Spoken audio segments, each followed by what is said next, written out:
The centenary Le Mans 24 Hours, NBA star LeBron James waving away the 62-car field in front of 325,000 eager fans. A front-row lockout for Ferrari, but their arch-rivals Toyota were soon on the attack. In the midfield in Hypercar, though, trouble for the Action Express Cadillac. On the very first lap, a safety car would be scrambled after a heavy crash. Driver Jack Aitken dragging the wreckage back to the pits after losing control on the damp track. Back to green flag racing and Toyota taking the upper hand. The Japanese team have 5 consecutive wins here at Le Mans, and rain was always likely to play into their experienced hands.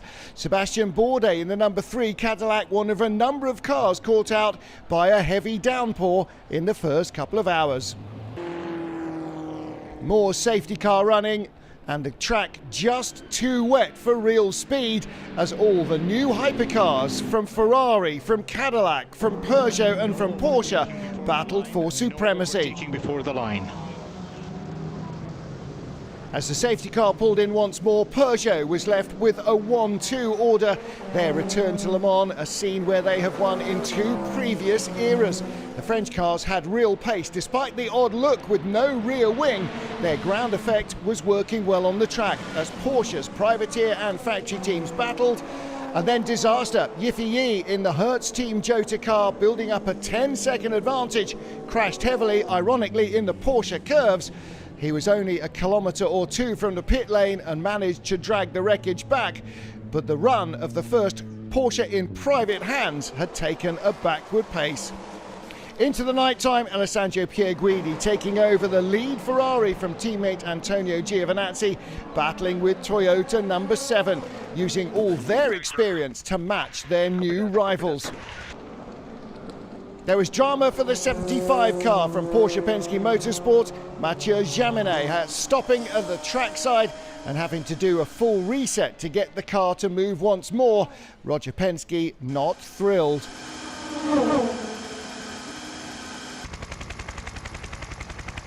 As the race progressed into darkness, there were more celebrations for the centenary. Concerts, lights, fireworks and drama for the 51 Ferrari. Alessandro Pierguidi lost time after dropping the car off the road into the first chicane gravel trap. Fortunately for him, there was no damage, but it would take time for the car to be craned back out onto terra firma. Had they just blown their best chance of victory? It certainly didn't look good for the Italian team. There was more Italian drama as JMW's veteran Ferrari, the chassis in its 7th consecutive Le Mans 24 Hours, was out in a 4-car pile-up, entering a slow zone, ironically to bring the speed of the cars down to protect another accident. The JMW car launched over the back of the number 7 Toyota, and that car suffering major rear damage. 2 rear punctures and a broken drive shaft meant that team boss Kamui Kobayashi, driving the car at the time, would go little further. The car was out with a hybrid failure and lack of drive.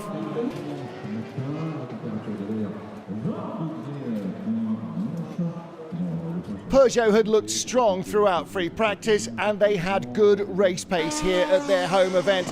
But what they didn't have is the luck you need to win Le Mans. Gustavo Menezes in the 94 car out, another victim of the first chicane. A heavy impact, a slow crawl back to the pits, and a long night and long day to follow to try and persuade the car to make it to the finish.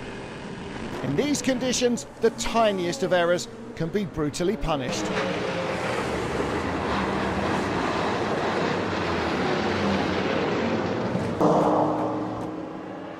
Into Sunday, and it had boiled down to what was probably likely to be a 2-horse race. The number 8 Toyota and the number 51 Ferrari that had been in the gravel traps earlier on.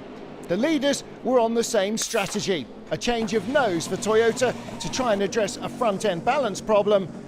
The Ferrari was in the pits as well and left ahead. Swift pit work is all part of winning Le Mans.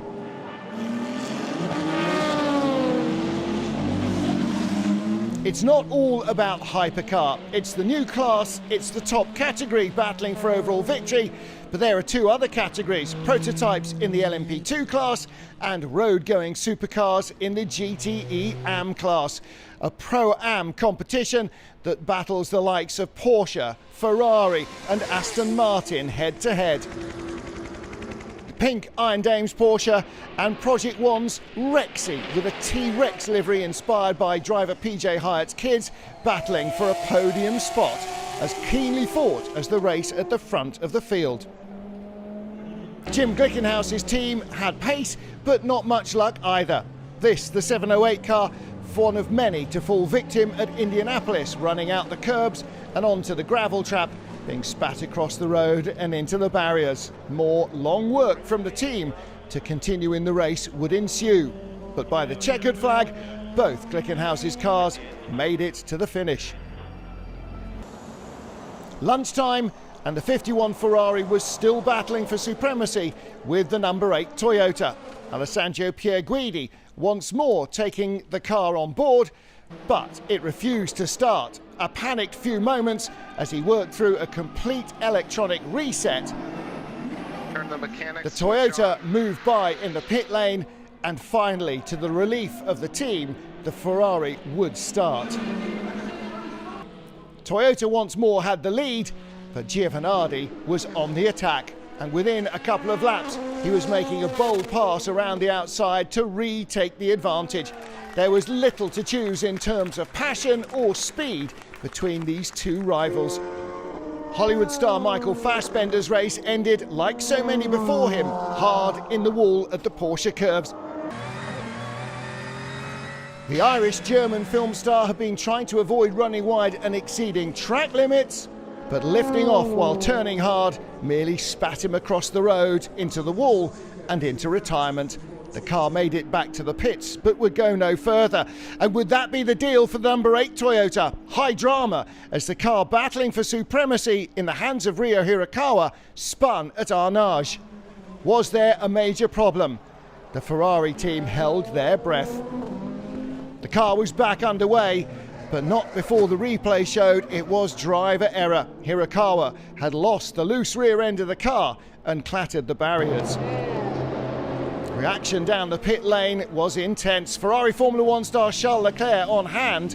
Would he see his teammates win the race after all?